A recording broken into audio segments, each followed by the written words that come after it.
और अब खबरें विस्तार से, जहां मुख्यमंत्री योगी आदित्यनाथ ने सूबे की राजधानी लखनऊ स्थित परिवर्तन चौक पर नेताजी सुभाष चंद्र बोस की जयंती के मौके पर उन्हें याद करते हुए उनकी प्रतिमा पर माल्यार्पण किया। इस दौरान सीएम योगी ने कहा कि आजादी के आंदोलन के दौरान अनेक ऐसे अवसर आए थे जिनके माध्यम से नेताजी सुभाष चंद्र बोस भारत की राजनीति में स्थापित हो सकते थे, लेकिन इससे इतर नेताजी ने हमेशा क्रांति का मार्ग चुना। देश नेताजी का योगदान को कभी नहीं भूल सकता।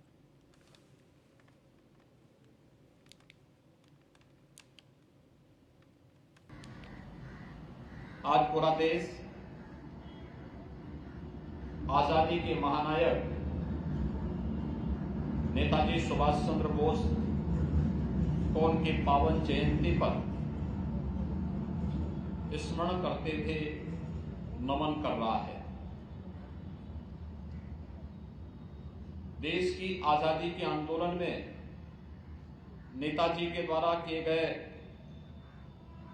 योगदान के प्रति कृतज्ञता ज्ञापित करने के लिए आदरणीय प्रधानमंत्री जी ने 2021 में 23 जनवरी की तिथि को पराक्रम दिवस के रूप में आयोजित करने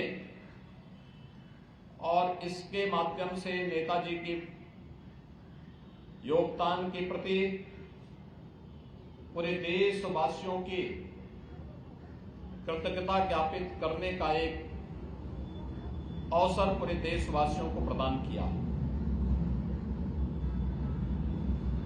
आज पूरा भारत नेताजी सुभाष चंद्र बोस के प्रति अपनी कृतज्ञता ज्ञापन पराक्रम दिवस के प्रति विभिन्न प्रकार के रचनात्मक कार्यक्रमों के माध्यम से कर रहा है। आजादी के आंदोलन के दौरान अनेक ऐसे अवसर आए थे जिन्होंने नेताजी सुभाष चंद्र बोस को, जिसके माध्यम से वह भारत की राजनीति में स्थापित हो सकते थे, लेकिन उससे इतर उन्होंने सदैव क्रांति का मार्ग चुना। देश के प्रत्येक नागरिक के मन में राष्ट्रभक्ति का भाव पैदा हो और हम सब अपनी राष्ट्रीयता के मार्ग का अनुसरण करते हुए नेशन फर्स्ट के इस भाव को सदैव अंगीकार कर सके, वह सदैव इस बात के पक्षधर थे। न केवल भारत के अंदर बल्कि दुनिया के अंदर अनेक देशों में रह करके, जर्मनी है, जापान है, सिंगापुर है, इन सभी देशों में, दुनिया के तमाम देशों में रह करके वहां के भारतवंशियों के साथ मिलकर के भारत की आजादी का अलग जगाते रहे। आजाद हिंद फौज नेताजी सुभाष चंद्र बोस के भारत की आजादी के लिए जिन मार्गों का उन्होंने उस कालखंड में अनुसरण किया था, उसका एक उदाहरण है। नेताजी सुभाष चंद्र बोस ने उस समय जो स्लोगन दिए थे, चाहे वह दिल्ली चलो का नारा हो, चाहे वह जय हिंद का नारा हो, जो आज भी हम सब के अंदर एक नया रोमांच पैदा करता है, और चाहे इस देश के युवाओं के मन में इस भाव को पैदा करने के लिए कि देश की आजादी के लिए जो उन्होंने दिया था, जो भारत के प्रत्येक जवान पर वह नारा अक्सर सुनने को मिलता है कि तुम मुझे खून दो, मैं तुम्हें आजादी दूंगा, यह अपने आप में ही हर भारतवासी को रोमांचित कर देता है। 2024 लोकसभा चुनाव को लेकर बीजेपी ने अभी से तैयारी शुरू कर दी है। दिल्ली से लेकर लखनऊ में मंथन चल रहे हैं और इसी कड़ी में आज लखनऊ बीजेपी कार्यालय में बीजेपी ने समर्थकों और कार्यकर्ताओं का डाटा खंगाल के लिए बैठक की है। बैठक में 3 करोड़ से ज्यादा नए मतदाताओं को जोड़ने का लक्ष्य दिया गया है और 2024 में यूपी की सभी 80 सीटों पर जीतने का मंत्र दिया गया है।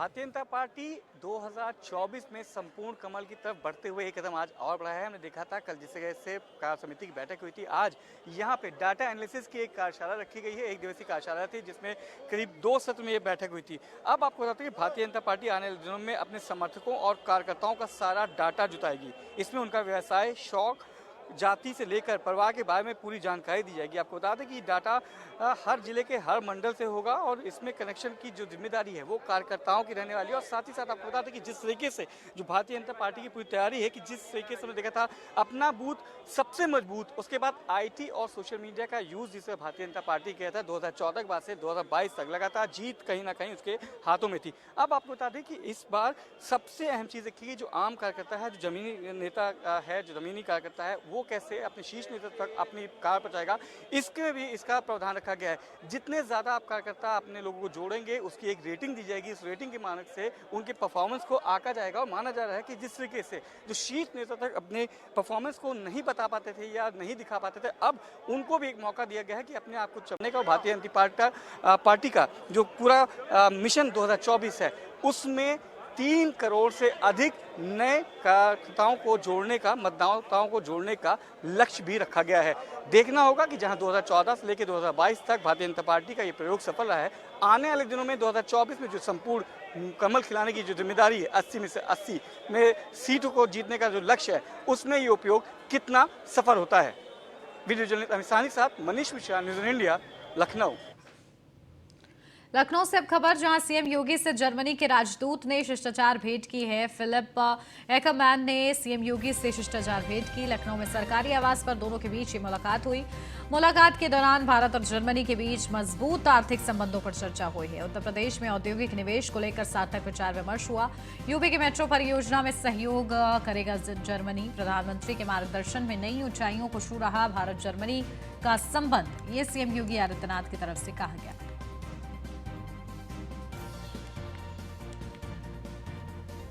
तो देखिए, राजदूत ने मुख्यमंत्री योगी से मुलाकात की है। शिष्टाचार ये भेंट हुई दोनों के बीच और दोनों ही देशों की, जर्मनी और भारत की मजबूती पर, आंतरिक जो रिश्ते हैं उसकी मजबूती पर जोर दिया गया। मुलाकात के दौरान भारत और जर्मनी के बीच मजबूत आर्थिक संबंधों पर भी चर्चा की गई है। उत्तर प्रदेश में औद्योगिक निवेश को लेकर सार्थक विचार विमर्श भी हुआ है। यूपी की मेट्रो परियोजना में सहयोग करेगा जर्मनी। इसी के साथ प्रधानमंत्री के मार्गदर्शन में नई ऊंचाइयों को छू रहा भारत जर्मनी का संबंध।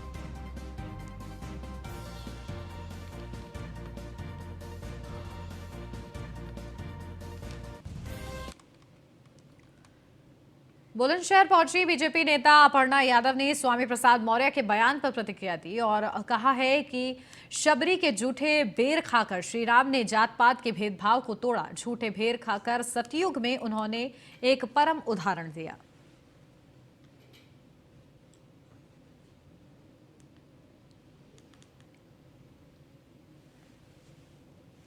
ग्रंथ है जो कितनी भाषाओं में लिखा गया है और कितना बृहत है। इसको जब भी पढ़ता है व्यक्ति और जब भी इसका जो है चित्रण देखता है, टीवी पर हो, मंच पर हो, तो हमेशा नया जैसा प्रतीत होता है। इस तरीके की बात किसी भी राजनेता के कहने के लिए मुझे नहीं लगता कि ये उचित है। और इस तरीके की मानसिकता रखना रामचरितमानस के बारे में, ये बहुत ही निकृष्ट मानसिकता है। ये अपने आप के चरित्र के बारे में वो दर्पण कर रहे हैं। और मैं समझती हूँ कि राम जी ने बहुत बड़ा उदाहरण दिया था जब उन्होंने सबरी के बेर खाए थे, और वो भी जूठे बेर खाए थे। मैं समझती हूँ कि जो इस तरीके की बात कह रहे हैं, उन्होंने रामचरितमानस को पढ़ा ही नहीं, और पढ़ा क्या, उसको जीने का एक ढंग होना चाहिए। आज भी हम लोग ये कहते हैं कि राम जैसा ही हमारा पुत्र हो, अगर पुत्र हो तो श्री राम जैसा हो। मुरादाबाद में बीजेपी प्रदेश अध्यक्ष भूपेंद्र चौधरी ने स्वामी प्रसाद मौर्य के बयान पर पलटवार किया। उन्होंने कहा कि स्वामी प्रसाद मौर्य जैसे लोग विक्षिप्त हैं और समाजवादी पार्टी को इस पर बयान देना चाहिए कि ये उनका विचार है या फिर पार्टी का विचार है। समाजवादी पार्टी हमेशा देश विरोधी लोगों के साथ और समाज विरोधी लोगों के साथ खड़ी रही है। चाहे अयोध्या में श्री राम के जन्मस्थल पर कार सेवकों पर गोली चलाना हो या फिर आतंकवादियों के मुकदमे वापस लेना हो, समाजवादी पार्टी के नेता अखिलेश यादव को इसका जवाब देना चाहिए।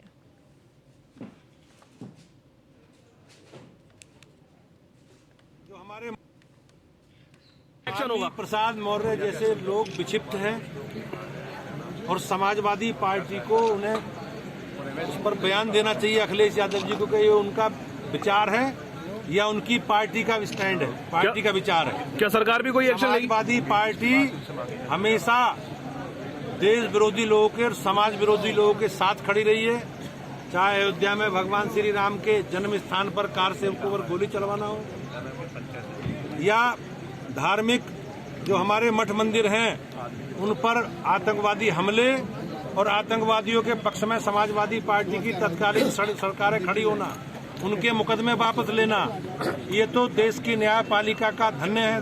न्यायपालिका जिसके कारण वो आतंकवादी के मुकदमे उनके वापस नहीं हो पाए। और हमेशा जितने भी धार्मिक तीज त्योहार हमारी यात्राएं हैं उनको प्रतिबंधित करने का काम समाजवादी पार्टी रही है, ये उनका इतिहास है। हरदोई में सुबह सपा प्रवक्ता सुनील अर्कवंशी ने सपा नेता स्वामी प्रसाद मौर्य के रामचरितमानस को बैन करने को लेकर दिए गए बयान की कड़ी निंदा की है। सुनील अर्कवंशी ने कहा है कि भगवान राम हमारे आराध्य हैं, देश ही नहीं विदेशों में भी लोग भगवान राम को पूजते हैं। स्वामी प्रसाद मौर्य का मानसिक संतुलन बिगड़ गया है। स्वामी प्रसाद मौर्य बताएं कि क्या बीजेपी सांसद उनकी बेटी उनके इस बयान से सहमत है। मानते चले आए हैं लोग। स्वामी प्रसाद मौर्य जी जो बयान दे रहे हैं, एक तरफ तो समाजवादी पार्टी में स्वामी प्रसाद मौर्य हैं और वहीं दूसरी तरफ उनकी बेटी भाजपा से सांसद हैं, तो क्या इस बयान से पहले तो ये बताएं क्या उनकी बेटी इस बयान से सहमत हैं? और भगवान श्री राम जो है हमारे आराध्य हैं, हम लोग उनको आज सदियों से मानते चले आए हैं लोग। इस तरीके से टिप्पणी करना शायद उनको जो पिछली सत्ता में रहे हैं और इस बार सत्ता में ना आ पाने की हताशा का बयान नज़र आता है। कहीं ना कहीं स्वामी प्रसाद मौर्य का मानसिक संतुलन बिगड़ चुका है। इस मानसिक संतुलन बिगड़ने के बाद इस तरीके का बयान बोलने का काम कर रहे हैं स्वामी प्रसाद मौर्य। नोएडा के सेक्टर 63 पुलिस ने एमबीबीएस के कोर्स में दाखिला दिलाने के नाम पर ठगी करने वाले गिरोह का पर्दाफाश किया है। साथ ही गिरोह के सरगना समेत 3 को गिरफ्तार किया गया है।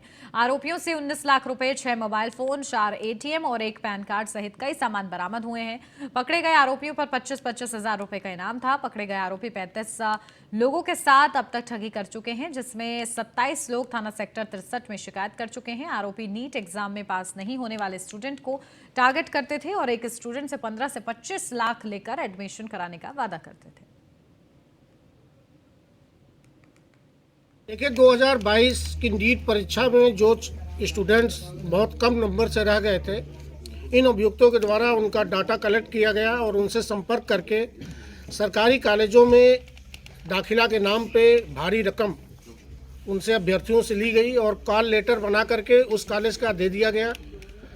कॉलेज जाने पे चूंकि वहाँ पर इनका नाम नहीं था, इसलिए वो वहाँ से वापस कर दिए गए। ये इनको जानकारी थी कि उसके बाद ये लोग आएंगे, तो इन लोगों ने ऑफिस बंद करके वहाँ से ये लोग भाग गए। 63 पुलिस को जो एप्लीकेंट्स थे उन लोगों ने संपर्क किया। संपर्क करने के बाद तत्काल अभियोग पंजीकृत किया गया। काफ़ी दिनों से ये एब्सकॉन्ड कर रहे थे। इस पर डीसीपी सेंट्रल नोएडा महोदय द्वारा इन तीनों पे 25-25 हज़ार रुपये का इनाम घोषित था। आज सेक्टर 63 की टीम को तीनों अभियुक्तों को गिरफ्तार करने में सफलता प्राप्त हुई है।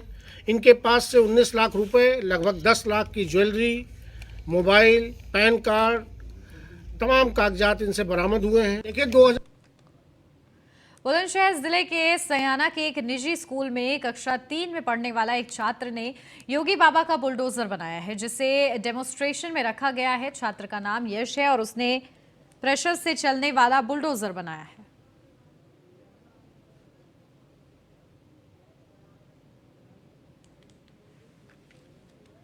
मेरा नाम यश है। और कहाँ पढ़ते हैं आप? मैं जीतवाल जूनियर हाई स्कूल में पढ़ता हूँ। मैंने बुलडोजर बनाया है। इसको कैसे देख के बनाया? फोन में से देख के।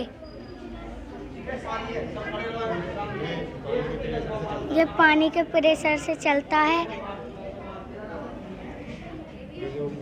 ये योगी जी का बुलडोजर है।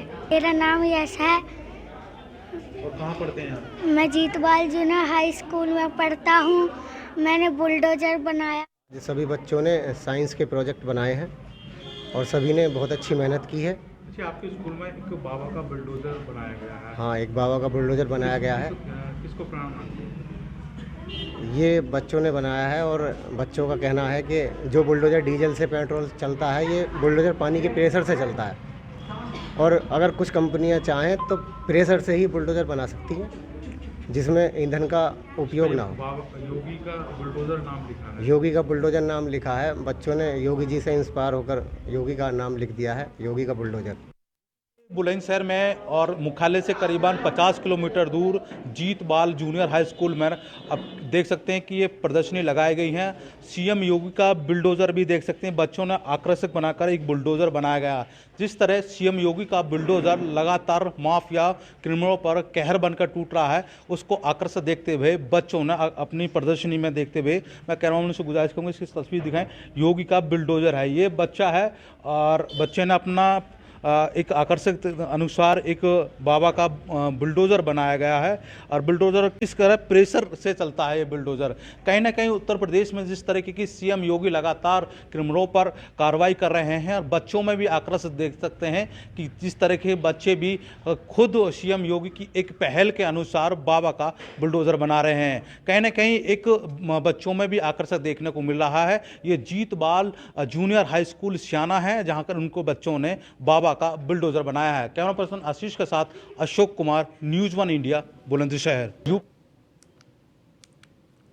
नेताजी सुभाष चंद्र बोस की जयंती पर झांसी परिवहन विभाग ने सड़क सुरक्षा माह का शुभारंभ किया, जहां एलाइट चौराहे पर मानव श्रृंखला बनाई गई। इस दौरान मुख्य अतिथि एडीजी कानपुर जोन आलोक सिंह ने सभी को यातायात नियमों का पालन करने की शपथ दिलाई। एडीजी ने लोगों से कहा कि जीवन अनमोल है, इसे सुरक्षित बिताना है, यातायात के नियमों का पालन करना और कराना है। क्षेत्र में यहाँ के नागरिकों को, विशेषकर हमारे जो भविष्य के नागरिक हैं, उनको ये मैसेज देने की ज़रूरत महसूस की गई कि सड़क पर कैसे सुरक्षित रहें, उनका कैसे योगदान रहे, ट्रैफिक के नियमों का किस तरह पालन करें, जिससे कि ये जो बहुमूल्य जीवन है इसको हम इसकी क्षति को रोक सकें, उसको कम से कम कर सकें। मानव श्रृंखला कितनी बड़ी होगी, किस प्रकार का रिकॉर्ड बन रहा है? ये मानव श्रृंखला आज इसमें यहाँ लगभग 5000 से ऊपर छात्राएँ और नागरिक यहाँ। श्रावस्ती में सड़क सुरक्षा को लेकर मानव श्रृंखला रैली और नेताजी सुभाष चंद्र बोस की जयंती बड़े धूमधाम से मनाई गई। डीएम और एसपी ने नेताजी सुभाष चंद्र के फोटो पर माल्यार्पण किया। देश भर में नेता सुभाष चंद्र बोस की मनाई गई 126वीं जयंती, जहां जिलाधिकारी ने सड़क सुरक्षा माह को लेकर 5 किलोमीटर की मानव श्रृंखला रैली को हरी झंडी भी दिखाई।